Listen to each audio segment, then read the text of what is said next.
Going to look at how to carry the yarn up the side of your knitting when you're knitting in multicoloured various different yarns, and instead of having knots to sew in at the ends all the time, other than where you just join in like that, that's another day's talk. We'll carry the colours up the sides by clipping them along as you go. So here we'll go to the end of the row, and even though I'm not going to be changing colours, I still need to carry the other colours so that when I need to use them, they're ready to use.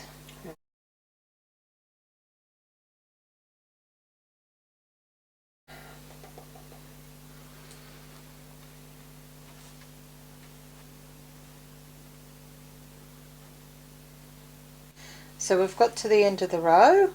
We're still going to be using white. Currently not using these three colours because they'll come up further along, but to keep them so that they're in some form of control, the colour that you're still using goes to the back of the colours you're not using, and then you're ready to knit with the white again. And then what happens, just that will keep it firm against your knitting. And I'll just do a couple of stitches here to secure that down, and then we'll have a look at it. Okay. This way you're not stopping and starting and cutting threads at the end of every second row, especially like the purple is only used for 2 rows.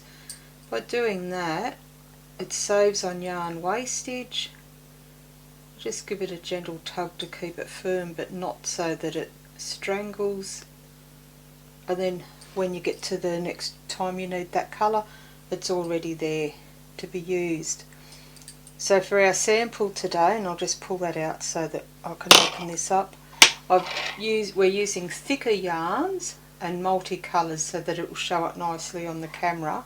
Don't worry about that looks messy, because that's actually going to be sewn in afterwards when the other part is attached to this. But on other pieces of knitting, like the butterfly shawl for example, when we've got it in the shop, the main comment we get from people is, oh, look at all those ends you have to sew in. So I've made this and I've left my ends out. That's when you start. You see you need to sew that in. That's when I've started the second colour in, the multicolour that's in it. So the mustard here appears, and then let's get to the side where I've carried the colours up the side. You can barely notice. You can when you're looking for it, but it all sits nice and neatly against it. So on this, even though it looks like there's lots of colours to have to sew in, the plain one and the multicolour where you start, and then down here on the ends somewhere there's the multicolour when I finished it. And I started stitching it back through, and I thought, no, I best leave it so I can show people that's it. And the only other time I changed threads was when I joined the second ball of multi in, which I don't think I've sewn the thread in because I can't now see it.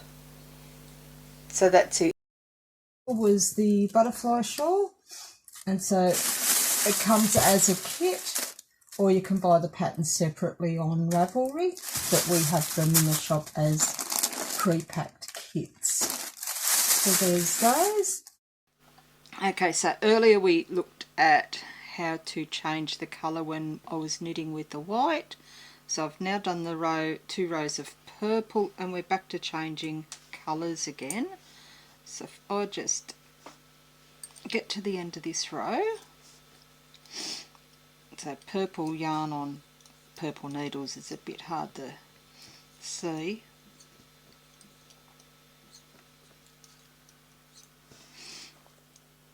Okay, so I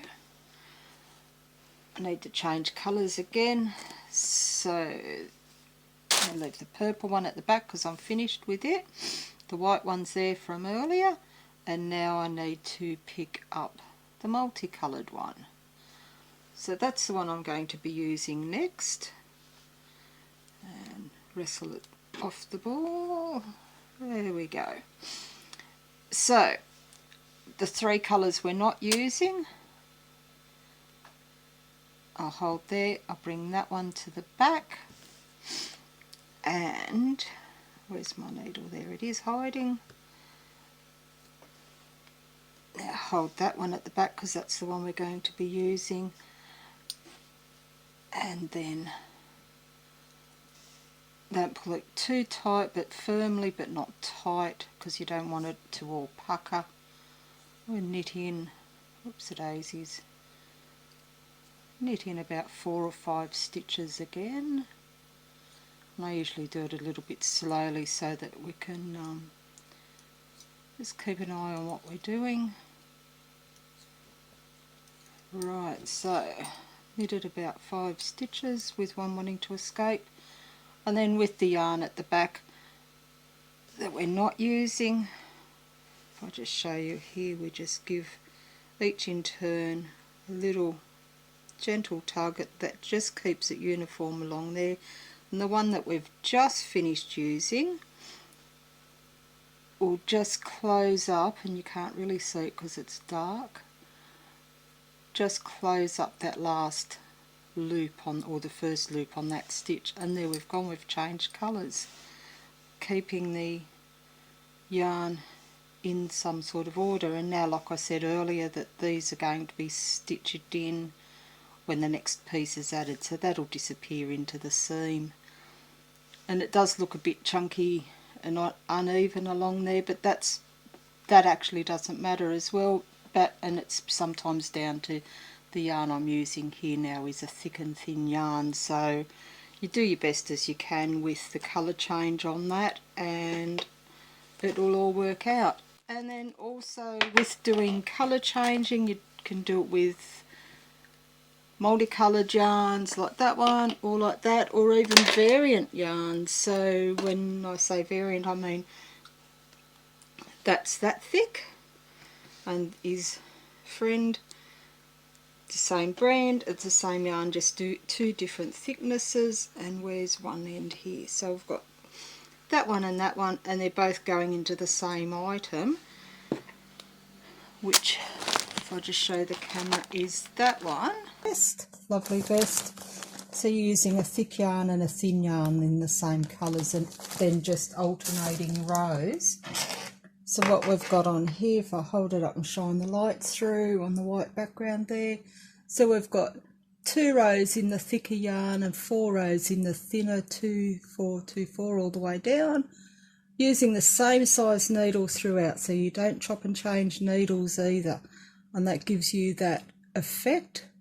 And then if we look up the side of the work, where and I'll shine it up to the light again, just except for that loose thread, you can't really notice the thing. And then where the thick yarn goes across the thin yarn, again, that's put in the side seam, so it'll be absorbed in that. And again, there's no need for long tails and hours of sewing in ends on that. Okay, so we've already looked at ways of hiding the thread when you're knitting, and some when you're crocheting. So also you can, even when you're starting off with your crocheting, you can hide the tail. 2, 3, 4, 5, 6.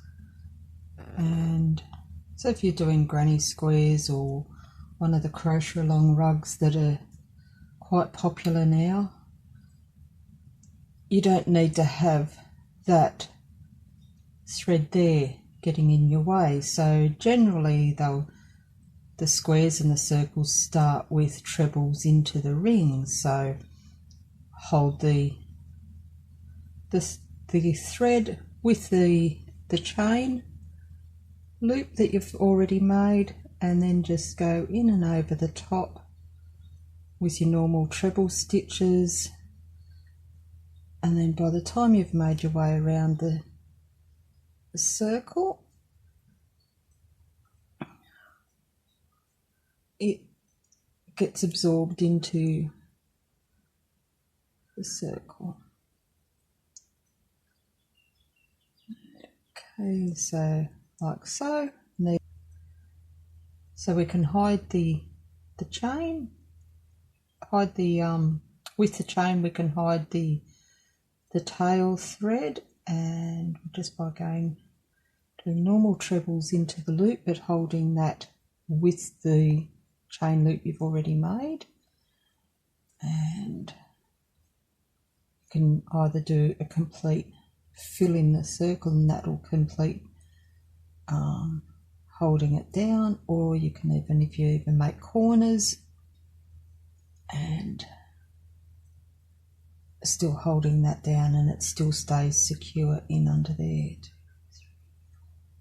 3, 4, 5.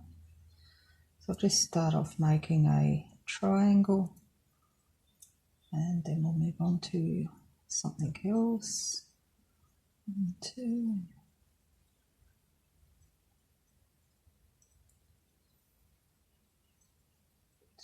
So I've got 2 corners now, and then still going over that loop.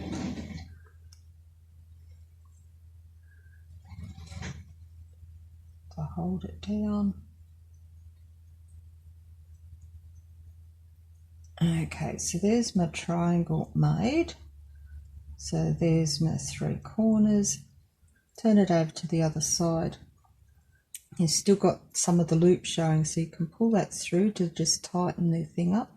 What you can do afterwards is run it back through, so take it over that last loop that you've got there, put your crochet hook in through some of those over the top, and then loop that up and pull it through, because it didn't want to come through then. Do it again.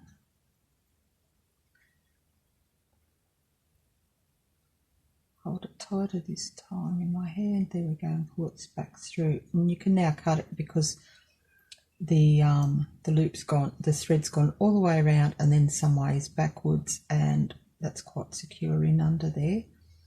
And then at some point that can just now be cut loose. So what we can do now, I'm going to do some more changing of threads. So I'll just get this next row ready.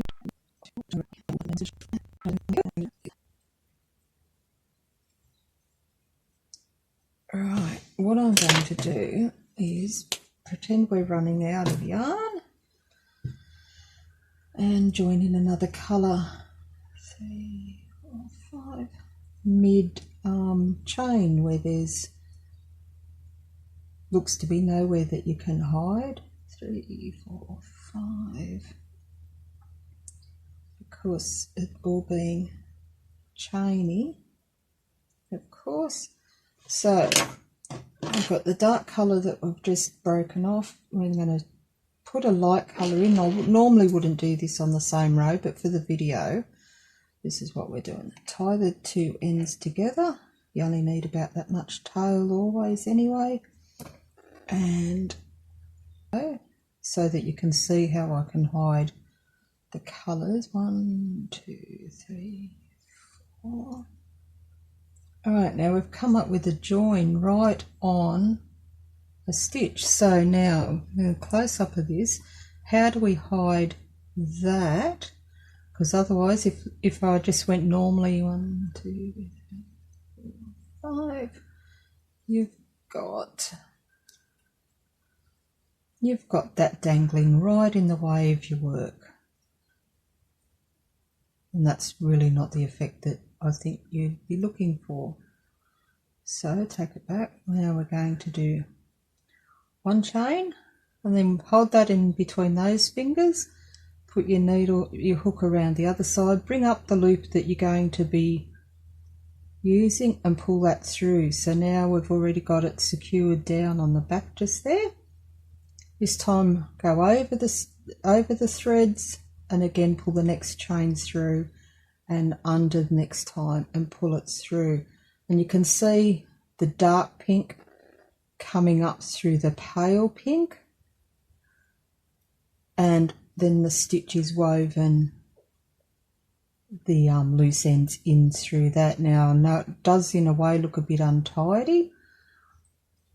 Sometimes that can be fixed on the following row if you're then going to do, like we did down the front here, a row of treble across that. It buries it in completely. So let's see what that looks like. I won't worry about that rest of the bit of loop because the rest of the threads, because they're not important at the moment. So let's go back on the next row and I'll leave them out of my way.